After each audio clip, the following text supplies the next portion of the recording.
Les pathologies affectant l'appareil urinaire au centre des consultations gratuites qui se déroulent depuis ce matin à la polyclinique El Rafa et à l'hôpital d'instruction des armées. L'initiative de la CNAMGS vient soulager les pensionnaires de la caisse en matière de soins. Et puis des camions destinés à la collecte des ordures ménagères réceptionnés ce matin à la base de Clean Africa. L'important équipement de l'État à cette société d'assainissement est la seconde dotation en camions en moins d'un mois.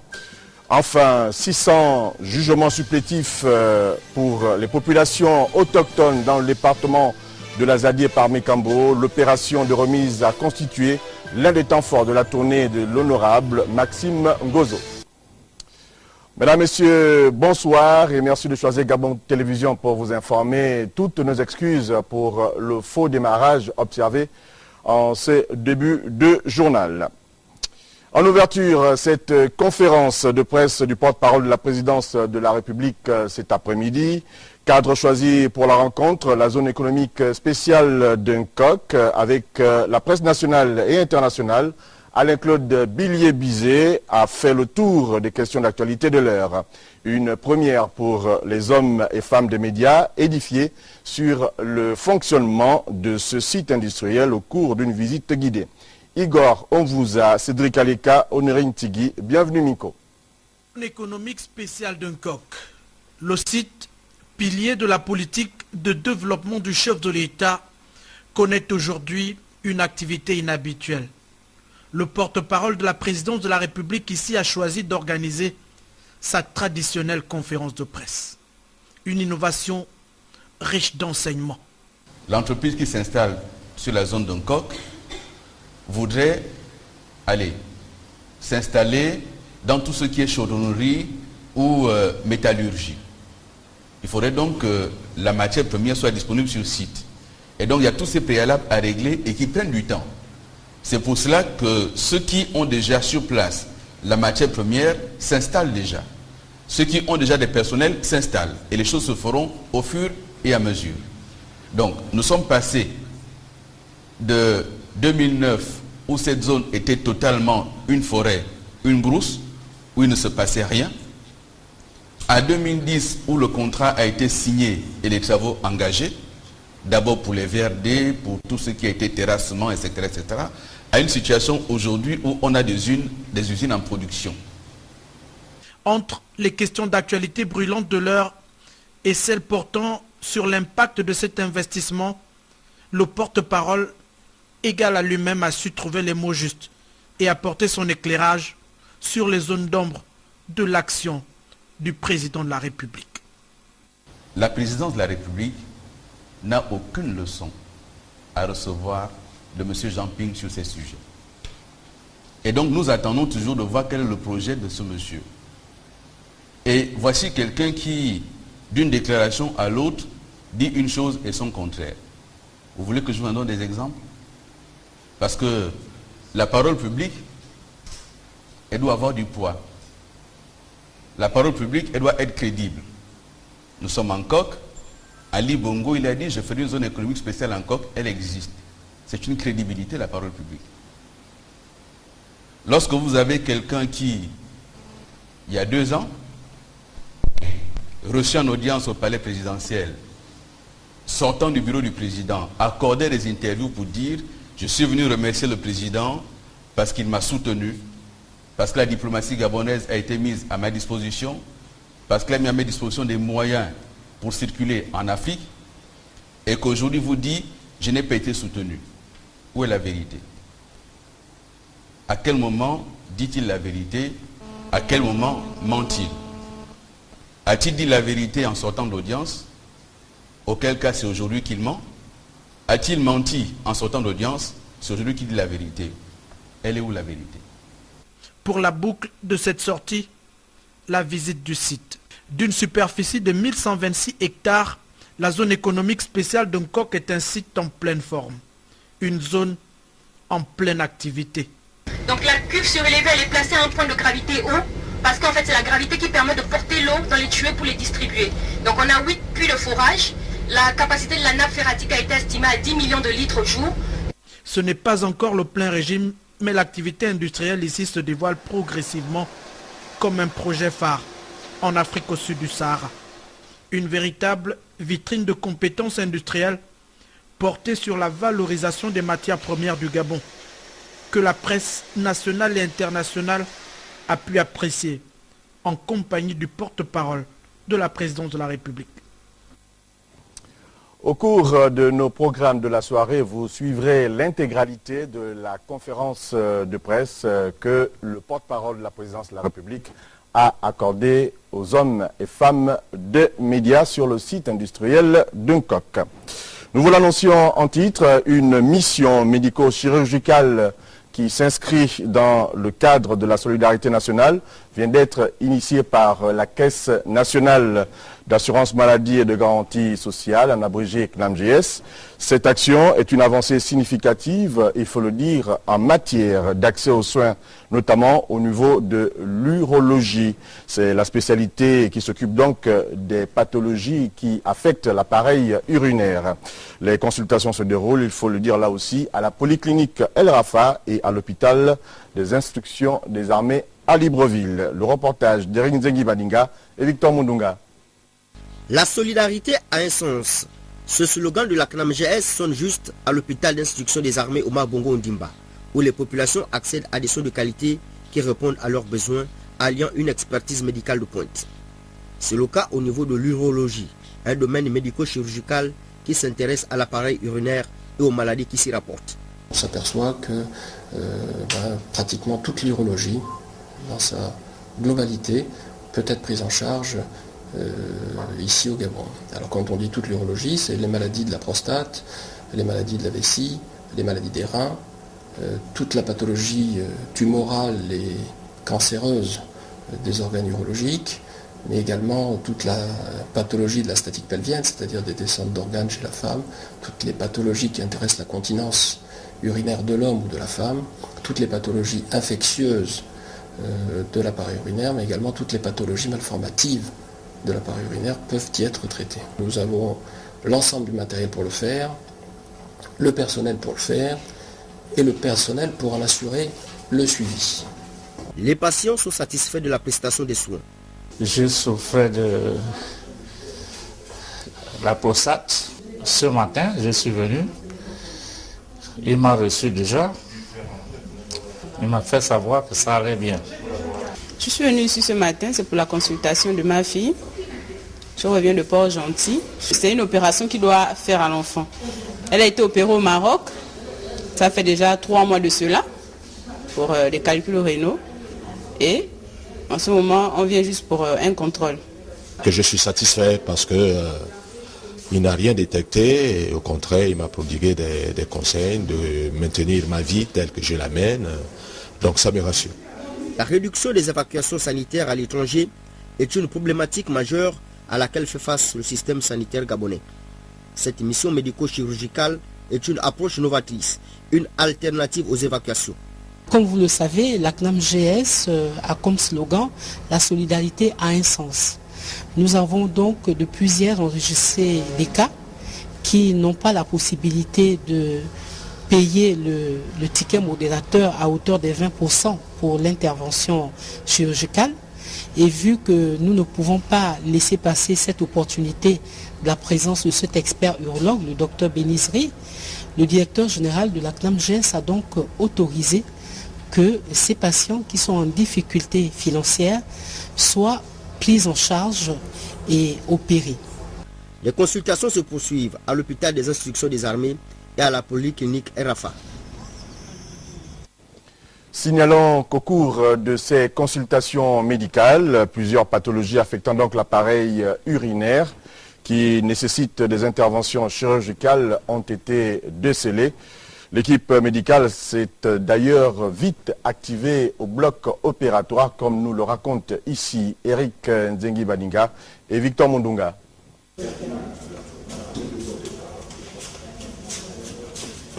L'urologie est un domaine de la médecine s'appliquant aux reins, aux voies urinaires des femmes et des hommes, ainsi que de l'appareil urogénital masculin. À l'hôpital des instructions des armées, l'urologue a procédé à plusieurs interventions chirurgicales. Un accident dans les suites d'une circoncision.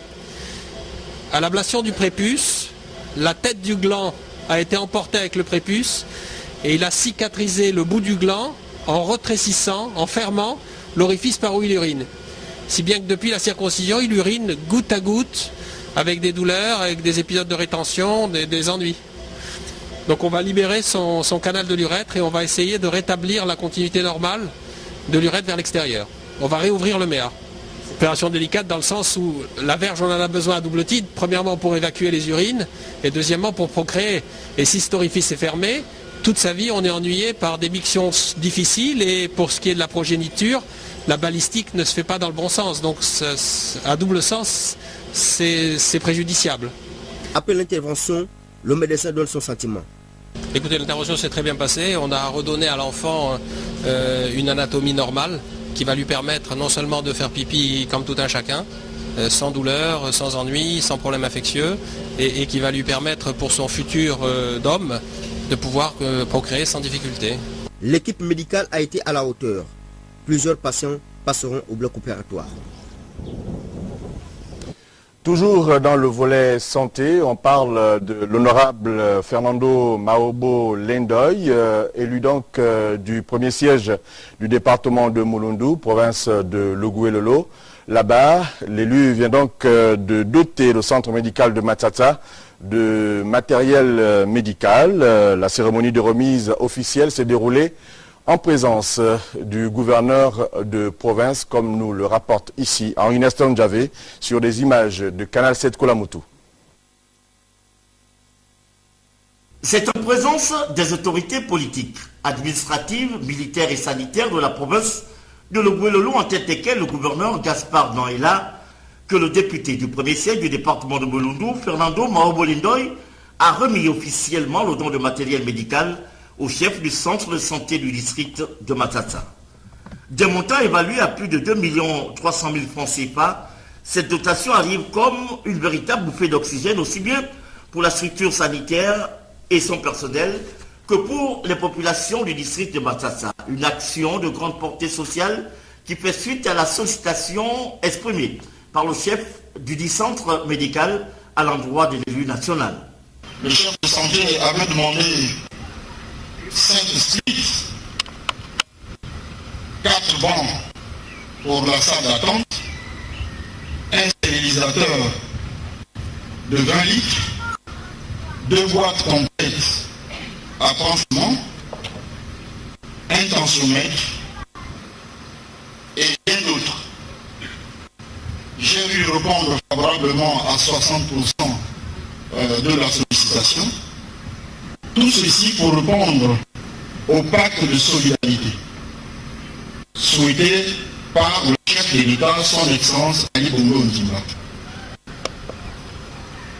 qui exige à chacun d'entre nous et fils de chaque localité un peu plus de patriotisme. Il faut dire que la réussite d'une telle dotation passe également par la qualité des relations que l'élu du premier siège du département de Mulundu entretient avec les populations pour leur bonne santé. En des mots, vivre en bonne intelligence avec les mandants permet d'envisager des lendemains meilleurs, l'objectif étant d'apporter une pierre à l'édifice pour lutter contre la précarité, d'où cet invite l'élu. Je voudrais que ce matériel fasse un bon usage pour le bien-être des patients de Matata et aussi des patients qui sont passagers sur l'axe de Matata. Je ne peux pas partir d'ici sans remercier le président de la République, chef de l'État Ali Bongo Ondimba. C'est grâce à lui que nous sommes là, c'est grâce à lui que nous faisons tout ça, c'est grâce à lui aussi que le district de Matata n'est plus inondé de poussière dans les maisons et que nous avons une route foraine. Face à cet élan de générosité, le chef du centre a loué les efforts que ne cesse de déployer l'élu à travers une politique participative dont les fondements trouvent ses racines dans le patriotisme. L'acte que vous venez de poser en témoin. Les patients du centre de Matata ou de passage gardés en observation seront désormais traités dans des conditions décentes. Nous espérons que ce don ne sera pas le dernier, car la population du district de Matata reconnaît votre promptitude à réagir aux sollicitations. Ceci en est la preuve. Il faut préciser que cette geste de générosité qui vise à soulager la souffrance des populations et encourager le travail des hommes et des femmes en blouse blanche, une action in fine fortement appréciée dans l'ensemble du département de Mulungu. On boucle ce volet santé avec la Sierra Leone qui est au bord d'une mise en quarantaine du fait donc de l'épidémie Ebola. Plusieurs compagnies aériennes refusent désormais de desservir cette partie de l'Afrique de l'Ouest avec pour conséquence l'incapacité pour les spécialistes d'Ebola de rejoindre le théâtre de l'épidémie afin donc d'y apporter leur expertise. Le compte-rendu dans ce reportage de nos confrères d'AITV. C'est l'un des pays les plus touchés par l'épidémie en Afrique de l'Ouest. Officiellement, 374 personnes ont déjà succombé à la maladie en Sierra Leone. Pour limiter les dégâts, une vaste campagne de sensibilisation se poursuit auprès des populations. Mais les autorités s'inquiètent de la mise en quarantaine du pays. Seules 3 compagnies aériennes internationales desservent encore le pays. L'annulation des vols commerciaux a créé un énorme revers pour nous dans la lutte contre le virus Ebola. La plupart de nos approvisionnements arrivent par des vols commerciaux, tout comme les médecins expérimentés que nous envoie l'OMS et d'autres organisations. Une inquiétude partagée par le coordinateur de l'ONU contre le virus Ebola. Le docteur David Nabarro vient d'achever une visite en Sierra Leone, où il s'est rendu en compagnie d'un émissaire de l'Organisation mondiale de la santé. La décision de certaines compagnies aériennes de ne pas desservir Freetown, Monrovia et Conakry a un impact énorme sur l'acheminement sur place des spécialistes et des équipements. D'une part, oui, nous le comprenons. Mais d'autre part, elle rend notre travail beaucoup plus difficile. Travailler sur un avion venant de ces pays, séjourner dans leur hôtel et y prendre ses repas, puis reprendre l'avion, ce ne sont pas des choses qui vous exposent au risque d'être infecté par le virus Ebola.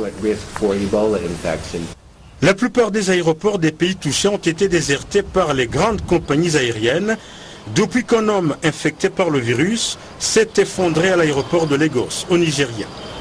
L'homme est décédé, de même que les travailleurs de santé qui l'ont traité. Au Gabon, le phénomène d'insalubrité, voilà, j'y arrive, peut-être bientôt vaincu à Libreville. L'État gabonais vient donc de mettre à la disposition de la société Clean Africa plusieurs camions destinés à la collecte des ordures ménagères. Ils ont été réceptionnés ce matin à la base de Clean Africa située à Ovendo. Le reportage de Patrick Simangoy et Victor Mundunga. Libreville, la capitale gabonaise, avec ses 800 000 habitants, a besoin d'un souffle nouveau en matière d'assainissement. C'est toute la volonté des autorités municipales soutenues par le gouvernement gabonais. Confié à Clean Africa par l'État après la prise de départ dans le capital de l'ex-Sovog à hauteur de 70%, la gestion des déchets se fera désormais grâce à ces 12 camions dits Ampli-Rolls et Bombs réceptionnés par les responsables de Clean Africa et le directeur général de l'environnement à l'hôtel de ville de Libreville, Bonaventure Nzigou Mafumbi. Cet important investissement vient ainsi renforcer les capacités opérationnelles de Clean Africa. L'arrivée de ce nouveau matériel tombe à point nommé et au fur et à mesure que nous allons le sortir, nous allons effectivement sortir du plan d'urgence mené il y a déjà plus d'1 an. Donc ce nouveau matériel vient en appui à celui existant déjà et nous permettra de redéfinir le système de collecte de la ville de Libreville. D'abord, dans un premier temps, nous allons commencer par les zones désenclavées, donc le centre-ville, certains quartiers qui connaissent des voiries assez carrossables. Et au fur et à mesure, nous allons nous développer vers l'arrière-ville. Donc en ce qui concerne les quartiers enclavés, nous allons mettre en place un système PAV qui, à l'aide des amphiroles, pourra venir collecter les déchets des populations vivant dans ces quartiers-là. Ces camions sont adaptés à la collecte des déchets dans les zones à forte production. Ils sont également équipés pour effectuer la collecte au porte-à-porte et à travers les différents points d'apport volontaires.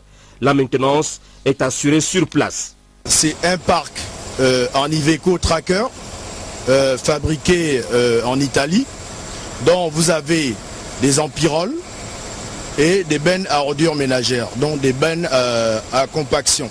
Un amphirole sert à lever des bennes de 10, 15, 20 et 25 mètres cubes. Les amphiroles sont des camions d'une puissance de 440 chevaux. Ils ont une capacité d'un tonnage de 41 tonnes et ils sont en 8 x 4. Donc c'est des camions d'une puissance de 380 chevaux, donc 40 tonnes. Ils ont une capacité de compaction de déchets de 16 tonnes en 4 x 4.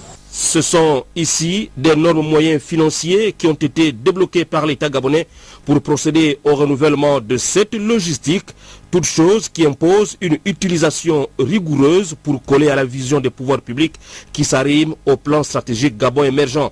Le phénomène d'insalubrité